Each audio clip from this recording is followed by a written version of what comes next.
The ongoing genocide on Turtle Island, Taking the Last Stand Against Canada and the United States of America by Don M. Montour. Introduction. What is genocide? Will Indigenous peoples of Turtle Island ever see justice? If so, then where and when?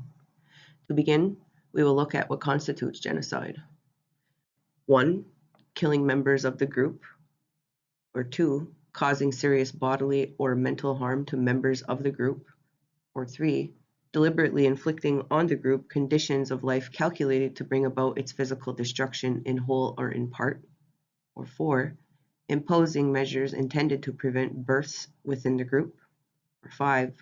Forcibly transferring children of the group to another group. Overview. This presentation will cover the actus reus and mens rea of the crimes, as well as the dolus specialis that constitutes the genocide, with examples in both contracting states of Canada and the United States of America specifically.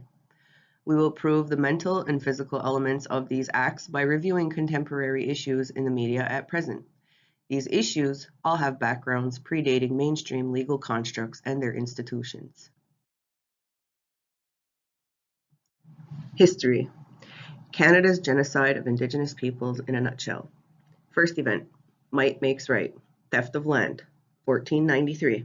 Pope Alexander VI issued a papal bull that decreed that if you find any new people, and if they are not Christian, you can claim all that land for your king. This is commonly referred to as doctrine of discovery. Second event, control of resources, plundering, 1534. Cartier's brief attempts at settlement were a failure, and after conflicts with local Iroquois people and failed attempts to exploit the natural resources there, he returned to France. The French failed to control any trade. Third event, biological warfare, part 1, extermination, 1763. A quote, inoculate the Indians by means of blankets, as well as to try every other method that can serve to extirpate this execrable race, Jeffrey Amherst. Fourth event, creation of the Indian Act, control.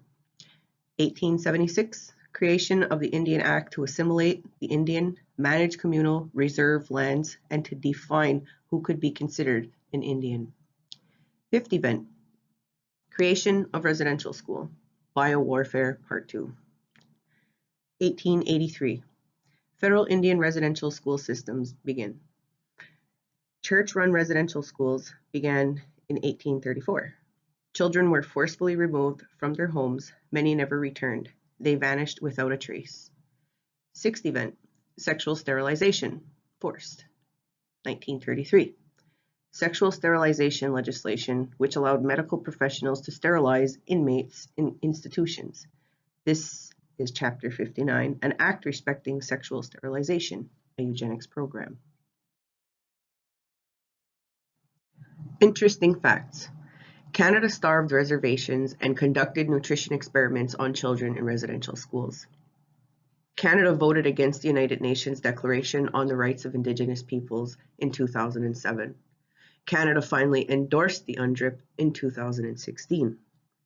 Genocide is a root cause of the violence perpetuated against Indigenous women and girls, not only because of the genocidal acts that were and still are perpetrated against them, but also because of the societal vulnerabilities it fosters, which leads to deaths and disappearances, and which permeates all aspects of Canadian society today. Indigenous peoples have been saying acts committed against them were genocide for decades. However, only when Pope Francis declared this, in fact, was genocide, then it became a hot topic for a day across the country in July of 2022. Finally, in October of 2022, Canada's House of Commons passed a motion and admitted that genocide actually did occur against Indigenous people. More interesting facts. Indigenous peoples in Canada are overrepresented in the prison populations. Homicides of Indigenous females are 7 times the national number of non-Indigenous females.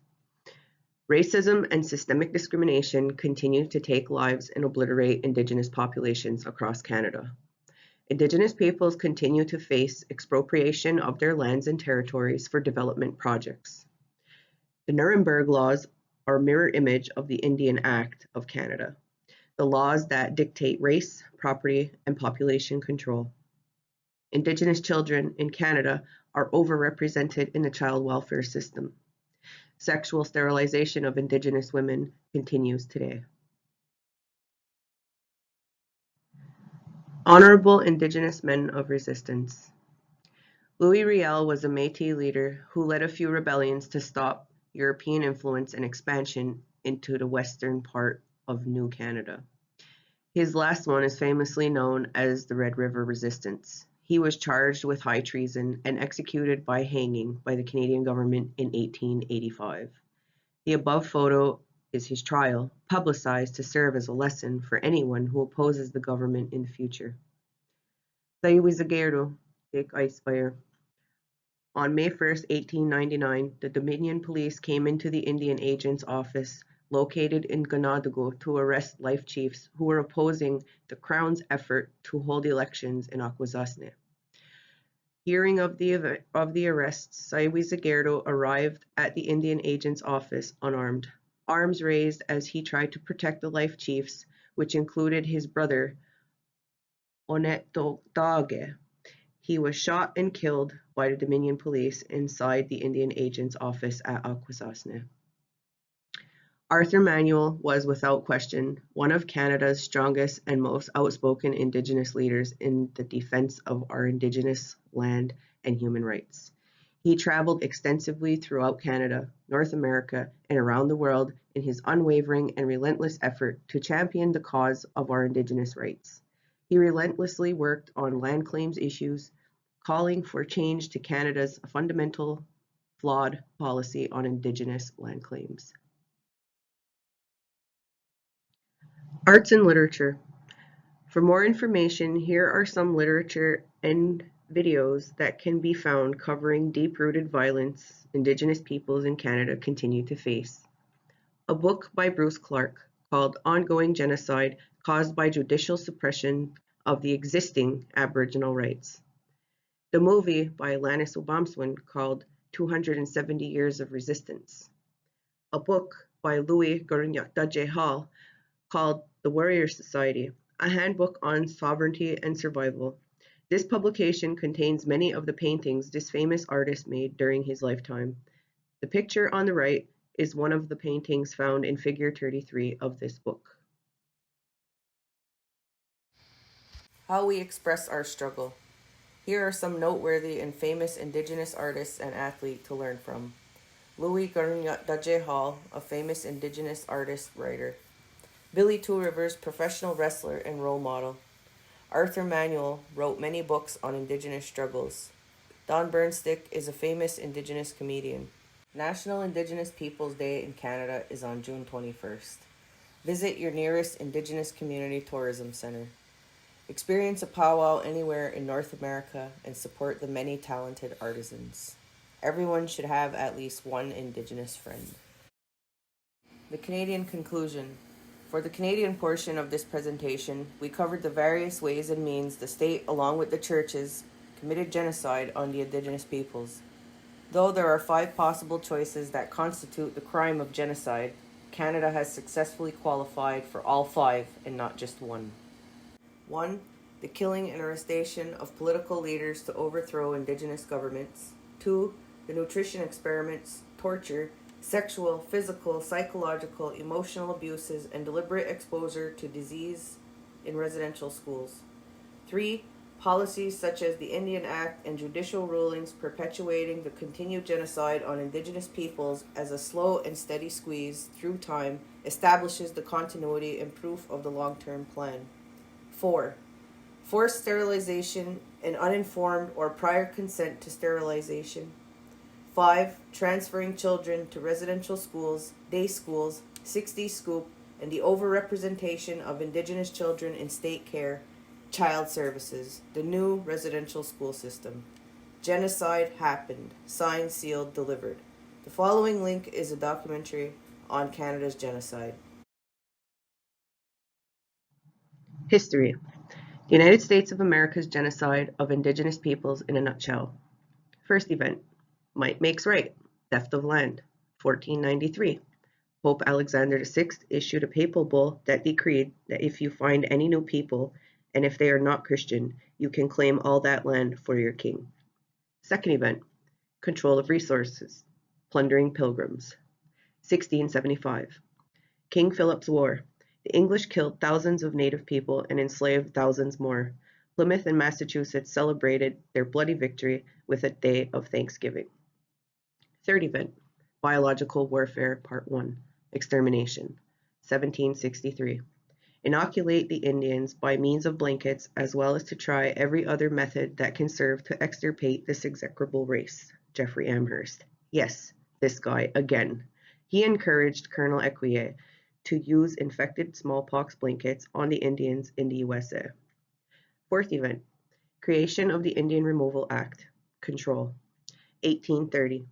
Creation of the Indian Removal Act was signed into law by President Andrew Jackson, leading to the Trail of Tears, 1837, Sand Creek Massacre, 1864, Battle of Little Bighorn, 1876, and Wounded Knee in 1890.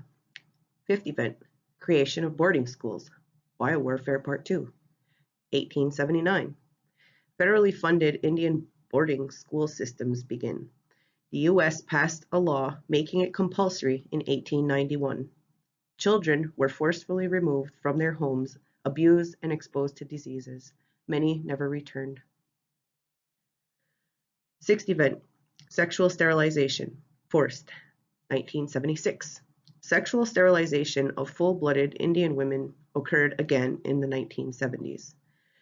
A continuation of the eugenics program that had been plaguing Indigenous peoples on this continent for decades. Interesting facts. America's first president, George Washington, was known as the Town Destroyer because of the decimation of Indian villages.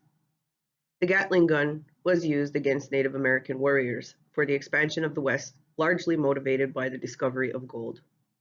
The push west for gold and a rail system to get the gold back to the east for trade was the motivation behind the ridding of all the Indians in the way. U.S. government officials actively destroyed bison to defeat their Native American enemies who resisted the takeover of their lands by white settlers. American military commanders ordered troops to kill buffalo to deny Native Americans an important source of food. This resulted in mass starvation. The first large reported massacre in the United States occurred in 1863, where at least 250 Shoshone Indians were slaughtered in Big River, Idaho. More interesting facts. Wounded Knee was the scene of the last major conflict of the American Indian Wars, in which 350 Lakota men, women, and children were massacred by United States troops in 1890. Ongoing violations of Indigenous territories continue in modern times by big corporations and the U.S. government for resources and access routes. Standing Rock, North Dakota was the last time the U.S. government attempted to bully Indigenous peoples into submission. In 1974, Mohawks reclaimed land from the state of New York by simple occupation and standing their ground. To this day, the village at Ganyange continues to thrive and is completely independent of any foreign influence or government funding. The Shoshone Aboriginal title has been extinguished because the U.S. accepted the money from itself on behalf of the Western Shoshone. The United States voted against the United Nations Declaration on the Rights of Indigenous Peoples in 2007. The United States was the last country to endorse the United Nations Declaration on the Rights of Indigenous People.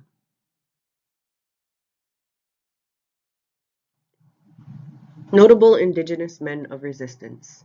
The following three men fought the system until their very last breath. Crazy Horse. In 1876, Crazy Horse led a band of Lakota warriors against Custer's 7th U.S. Cavalry Battalion. They called this the Battle of Little Bighorn, also known as Custer's Last Stand. He surrendered himself to save his people from being slaughtered if they did not move off their ancestral lands. He was killed by U.S. soldiers while in custody. Dennis Banks. one of the founders of the American Indian Movement.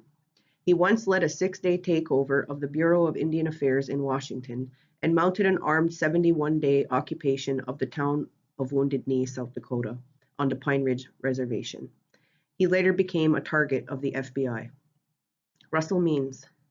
In 1970, with media looking on, he helped lead his first high-profile demonstration, a Thanksgiving Day protest at Plymouth, Massachusetts, in which Native Americans commandeered a replica of the Mayflower ship that had carried the Pilgrims to North America. He also became a target of the FBI. Arts and literature. For more information, here are some literature and a video that can be found covering deep-rooted violence Indigenous peoples in the United States of America continue to face. Books. David Grant's Killers of the Flower Moon. The writings of Vine Delorier Jr. begin with Custer Died for Your Sins, an Indian Manifesto. Lindsay G. Robertson's Conquest by Law. Roxanne Dunbar Ortiz's book, An Indigenous People's History of the United States. Colin G. Calloway's Pen and Ink Witchcraft and First Peoples. Movie. Bury My Heart at Wounded Knee, original film from the 1970s, was pulled off the shelves and banned from distribution across the USA. A new version of it came out in 2007. Artwork. The artwork of David Fadden, a Mohawk artist who has painted many canvases in his time. They are pictured here on the right. How we celebrate. Here are some noteworthy and famous Indigenous artists, an athlete, and a hero to learn from. Read Walter R. Echohawk in The Courts of the Conqueror. Listen to Joanne Shenandoah, a famous Oneida singer. Laugh with the first famous Oneida comedian, Charlie Hill. Supporting young up-and-coming Indigenous athletes such as Shiloh Shai LeBeau. Bringing awareness to all who care on Native American Heritage Month every November since 1990. On October 8, 2021, U.S. President Joseph R. Biden Jr. proclaimed that Indigenous Peoples Day would be October 11th. Note, Indigenous peoples do not celebrate Thanksgiving because of the history and meaning behind this celebration. Honoring veterans of World War II, Native American code talkers. The language that they were forbidden to speak is the language that saved this nation. History. The United Nations political hot potato on the genocide of Indigenous peoples in a nutshell. First event. The Haudenosaunee Appeal to the World Court, 1922. Cayuga Chief Descahe, Levy General, traveled to Geneva to bring attention to the treatment of Indigenous people by the Dominion of Canada and the Crown. Items covered were the encroachment of lands, fraud of trust fund monies, and the violent overthrow of Indigenous governance. Second event, ECOSOC Council adopts Resolution 1589. 1971. The Economic and Social Council adopts Resolution 1589, which allows the Subcommission on Prevention of Discrimination and Protection of Minorities to undertake a study on the discrimination faced by Indigenous peoples. Third event, Geneva Conference 1 of 2, Addressing Issues, 1977. The first, in 1977, addresses discrimination against Indigenous populations of the Americas. The work is challenging and creative. The attending delegates, 1. Reject the status of minorities and claim that of peoples. 2. Call for revision of International Labor Organization Convention 107. 3. Advocate for the creation of a UN working group to study the specific problems of Indigenous peoples. And 4. Call for the adoption of an international declaration on their collective rights. Fourth event, Geneva Conference 2 of 2, Fighting the Issues. 1978. The second conference in 1978 is dedicated to the fight against racism and racial discrimination, which is intended to lead to states recognizing the linguistic, cultural, economic, and territorial rights of Indigenous peoples. Later, the Working Group on Indigenous Populations formed in 1982. 50 event, creation of the Permanent Forum on Indigenous Issues, 2000. After decades of relentless participation and diplomatic efforts, the Permanent Forum on Indigenous Issues is established. The expert mechanism on the rights of Indigenous people is also created 7 years later. 60th event, United Nations Declaration on the Rights of Indigenous Peoples, 2006. The Human Rights Council adopted the UNDRIP document, and in 2007, the General Assembly accepted this tool in stone. Although this document is non-binding, it serves as a roadmap for states to consider key elements contained within to help with the treatment and legislation drafts respecting Indigenous peoples. Interesting facts. The Iroquois diplomacy, derived from the Gainaragoa, the Great Law of Peace, is the foundational thinking in the creation of the League of Nations that later became the United Nations headquartered in New York. The fountain behind the UN headquarters building has a globe sitting atop of the backs of 4 turtles. The Iroquois people refer to their place on Earth as Turtle Island. Canada is a signatory to the United Nations Genocide Convention adopted in 1948. The United States of America finally signs the Genocide Convention adopted in 1948. After almost 40 years of dragging their feet and blurring the definitions, President Reagan lends his John Hancock in 1988. Upon careful review of the UNDRIP document, you will quickly realize that you cannot have Article 3 without Article 1 and Article 2. This is because states rather refer to Indigenous peoples as populations or minorities. The United Nations was a creation of state actors responsible for the genocide of Indigenous peoples whose lands they benefited from to become global superpowers. The institution itself is governed by the legal systems and regimes that continue to ravage Indigenous peoples around the world. Take the UN Security Council, for example. How did these state actors become so powerful? Where did they get the resources to become so powerful? Where do they continue to draw from to maintain this power? More interesting facts. The use of the doctrine of discovery has been denied in both countries of Canada and the United States of America. However, many legal decisions have deep-rooted discovery doctrine entrenched in their reasoning, such as the Marshall decision in the 1830s and the St. Catharines Milling decision in the 1880s. Jacques Cartier landed in Canada's east coast and declared the land in the name of God and King. This is what is known as divine right of kings. Pilgrims came ashore in the USA as God's chosen people. Jeffrey Amherst was a British military strategist who suggested the use of biological warfare in both Canada and the United States of America as a coordinated effort to rid the lands of its original inhabitants with disease-infested blankets which decimated much of the Indigenous populations. Canada inquired on the successes of the United States boarding school system and then began their own federally funded residential school system. Policies such as Canada's Indian Act and the USA's Indian Removal Act were the most sinister tools of genocide ever devised by man. This is a slow, steady killer, like a legislative cancer designed to destroy a people from within. Canada and the United States both performed forced sterilization of Indigenous women. There are still cases of this act being brought forward today in 2022. Notable Indigenous ambassadors. Descartes, Cayuga chief in Geneva, Switzerland, pictured here at the League of Nations in 1923.